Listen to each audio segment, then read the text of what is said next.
শেখ হাসিনার বিরুদ্ধে মানবতা বিরোধী অপরাধ মামলার রায় ঘিরে সতর্ক অবস্থানে আইন শৃঙ্খলা বাহিনী। এই মুহূর্তে চট্টগ্রামে আছেন শফিকুল আলম, সিলেটে অপু বণিক, রাজশাহীতে সাইফুর রহমান রকি এবং বরিশালে অপূর্ব অপু। আইন শৃঙ্খলা পরিস্থিতির খবর জানতে সরাসরি প্রথমে যাচ্ছি শফিকের কাছে। শৃঙ্খলা রক্ষা বাহিনীর যে অবস্থা বলতে গেলে আমরা সকাল থেকে দেখেছি চট্টগ্রামের বিভিন্ন যে মোড়ে মোড়ে আমরা পুলিশের টহল দেখতে পেয়েছি এবং যে ট্রাফিক পুলিশের টহল আমরা দেখছি বিভিন্ন জায়গায়। তো যেটি বলা যায় সেটি হচ্ছে এই যে সকাল থেকে মানুষের মধ্যে কিছুটা উদ্বেগ উৎকণ্ঠা থাকলেও কিন্তু এই মুহূর্তে সেটি আমরা দেখানোর চেষ্টা করছি। কিছুটা রাস্তাঘাটে যেই যানবাহন সকাল থেকে কিন্তু চলছে বিভিন্ন জায়গায় এবং মানুষের মধ্যে কিছুটা হলেও উদ্বেগ উৎকণ্ঠা আছে, যেহেতু একটি রায় হওয়ার কথা রয়েছে, আজকে রায় তারিখ ঘোষণা করার কথা রয়েছে। সেক্ষেত্রে আমরা দেখতে পাচ্ছি চট্টগ্রামের নিউ মার্কেট যে এলাকা রয়েছে সেখানে স্বাভাবিকভাবে যেভাবে গাড়ি চলার কথা স্বাভাবিকভাবে সেই গাড়িগুলো কিন্তু এখন চলছে এবং আমরা যে টাইগার পাস 2 নম্বর গেট সেখানে কিন্তু পুলিশের অবস্থান আমরা দেখতে পেয়েছি এবং বিভিন্ন যে বাংলাদেশ জামায়াত ইসলামী, এনসিপি সহ বিভিন্ন যে রাজনৈতিক দলের পক্ষ থেকে বিভিন্ন ছোট ছোট কর্মসূচি তারা নিয়েছে, বিভিন্ন জমায়েত হওয়ার কথা রয়েছে। তারা 10টার পর থেকে বিভিন্ন জায়গায় জমায়েত হবে। গত 2-3 দিন আগেও কিন্তু এই যে রায় হওয়ার কথা ছিল, তখন রায় তারিখ ঘোষণা হওয়ার কথা, তখন কিন্তু চট্টগ্রামের এই নিউ মার্কেট এলাকায় কিন্তু শত শত নেতাকর্মীরা, জামাত ইসলামের এবং এনসিপি সহ বিভিন্ন নেতাকর্মীরা কিন্তু এসে এখানে জড়ো হয়েছে। তো সব কিছু মিলিয়ে যেটি বলা যায়, যেহেতু গতকালেও কিন্তু চট্টগ্রামে বেশ কয়েকটি জায়গায় থেকে ছাত্রলীগের নেতাকর্মীদের আটকের হয়েছে বেশ কয়েকদিন এবং কয়েক জায়গায় কিন্তু ককটেল বিস্ফোরণের ঘটনাও ঘটেছে। তবে বড় ধরনের অনাকাঙ্ক্ষিত কোনো ঘটনা কিন্তু এখনো পর্যন্ত ঘটেনি বন্দরনগরী চট্টগ্রামে। তবে যে গুরুত্বপূর্ণ যেই পয়েন্ট, বিশেষ করে শাহ আমানত সেতু এবং অক্সিজেন মোড় এবং অলঙ্কার মোড়, যেগুলো শহরে প্রবেশ পথ, সেখানে কিন্তু গাড়িতে ঢোকানোর সময় কিন্তু তাদেরকে তল্লাশি করে করে ঢোকানো হচ্ছে, সেরকম দৃশ্য আমরা সকাল থেকে দেখেছি। তবে গত 2-3 দিন আগে যে রায়ের সময় যে বিজিবি টহল আমরা দেখেছি, আজকে সেরকম বিজিবি টহল আমরা চোখে পড়েনি। তবে আমরা জানতে পেরেছি বিজিবিও মোতায়েন করা হয়েছে বিভিন্ন মোড়ে মোড়ে। তো সবকিছু মিলিয়ে যেটি বলা যায়, এই মুহূর্তে কিন্তু আমরা দেখতে পাচ্ছি যে মানুষের যে অবস্থা, সেই স্বাভাবিক অবস্থায় দেখতে পাচ্ছে মানুষের। তবে মানুষের ভেতর কিছুটা উদ্বেগ উৎকণ্ঠা রয়েছে। তো আমরা এই মুহূর্তে চলে যাচ্ছি সিলেটে আমাদের সহকর্মীর কাছে। দেখুন, আজকে রায়কে কেন্দ্র করে কিন্তু সিলেটে মধ্যরাত থেকে কিন্তু আইন শৃঙ্খলা রক্ষাকারী বাহিনীর যে কার্যক্রম আমরা লক্ষ্য করেছি সেটি কিন্তু এখন অব্যাহত রয়েছে।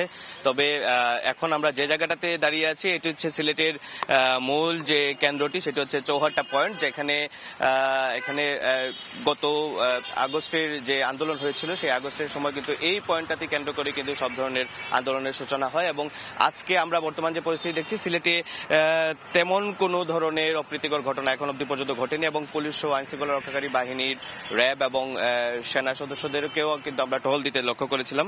সকাল একদম ভোর থেকে আমরা লক্ষ্য করেছি যে তারা কিন্তু এখানে টহল করছেন। তবে নিষিদ্ধ সংগঠন ছাত্রলীগের কোনো কর্মীকে কিন্তু কোনো ধরনের পিকেটিং বা কোনো গাড়ি জ্বালা পোড়াও যে কর্মসূচি রয়েছিল সেগুলো কিন্তু করতে দেখা যায়নি, যদিও তাদের যে পূর্ব ঘোষিত যে কর্মসূচি লকডাউন সেটি কিন্তু শাটডাউন সেটি কিন্তু চলছে, কিন্তু তাদের কোনো তৎপরতা এখন পর্যন্ত আমরা লক্ষ্য করিনি এবং এখানের যে গণপরিবহন যেগুলো রয়েছে সেগুলো কিন্তু দূরপাল্লায় কিন্তু ছেড়ে গিয়েছে এবং সিলেটের কদমতলী যে বাস স্ট্যান্ড রয়েছে সেখান থেকেও কিন্তু বিভিন্ন জায়গায় গন্তব্যে কিন্তু বাসগুলো চলে যেতে আমরা লক্ষ্য করেছি।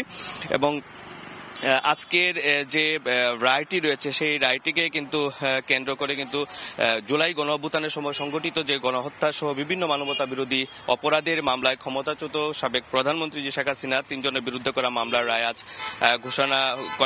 ঘোষণা হবে এবং সেই মামলার রায় দেবেন কিন্তু বিচারপতি মোহাম্মদ গোলাম মুর্তুজা মজুমদারের নেতৃত্বে কিন্তু 3 সদস্যের যে আন্তর্জাতিক অপরাধ ট্রাইব্যুনাল 1-এর মধ্য দিয়েই কিন্তু জুলাই গণঅভ্যুত্থানের সময় সংগঠিত যে অপরাধের প্রথম কোনো মামলার বিচারের রায় ঘোষণা হতে যাচ্ছে। এবং আরেকটি বিষয় আপনাদেরকে বলতে চাই যে মামলার যে অপর দুই আসামি সাবেক স্বরাষ্ট্রমন্ত্রী এবং পুলিশের সাবেক আইজিপি রয়েছেন, এবং এই রায়কে কেন্দ্র করে কিন্তু যেহেতু এখন সকাল রয়েছে এবং প্রায় বেলা 11টার দিকে কিন্তু এই রায় ঘোষণা করা হবে এবং টেলিভিশনে সরাসরি সম্প্রচার করা হবে এমনটি আমরা জানতে পেরেছি। এবং যেহেতু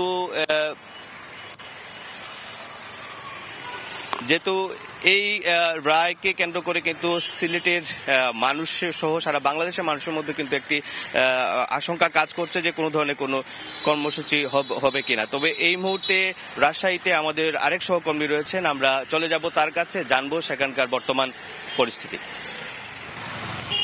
জুলাই ছাত্র জনতা হত্যা মামলার যে রায় আজকে ঘোষণা করা হবে, সেই রায়কে কেন্দ্র করে আসলে নিরাপত্তা ব্যবস্থা জোরদার করা হবে। যদিও আমরা রাজশাহীর যে নগরীর প্রাণকেন্দ্র সাহেববাজার 0 পয়েন্টে আছি, এখানে এখনো আইন শৃঙ্খলা বাহিনীর সদস্যদের দেখতে পাচ্ছি না। তবে আর কিছুক্ষণের মধ্যেই কিন্তু আইন শৃঙ্খলা বাহিনীর যে তৎপরতা সেটি কিন্তু পুরো নগর জুড়ে কিন্তু লক্ষ্য করা যাবে। বিশেষ করে আমরা র্যাবের সঙ্গে কথা বলেছি, র্যাব 5-এর সিও তিনি কিন্তু আমাদের জানিয়েছেন যে আর কিছুক্ষণ পর থেকেই তাদের যে টহল টিম সেটি কিন্তু মাঠে নামবে এবং তারা কিন্তু দিনভর বিভিন্ন জায়গায় তারা টহল কার্যক্রম পরিচালনা করবে। পাশাপাশি প্রবেশ পথগুলোতেও তাদের যে তল্লাশি সেটি কিন্তু অব্যাহত থাকবে। একই কথা জানিয়েছেন রাজশাহী মেট্রোপলিটন পুলিশের কমিশনার মোহাম্মদ আবু সুফিয়ান, পাশাপাশি রাজশাহী রেঞ্জের ডিআইজি মোহাম্মদ শাহজাহান।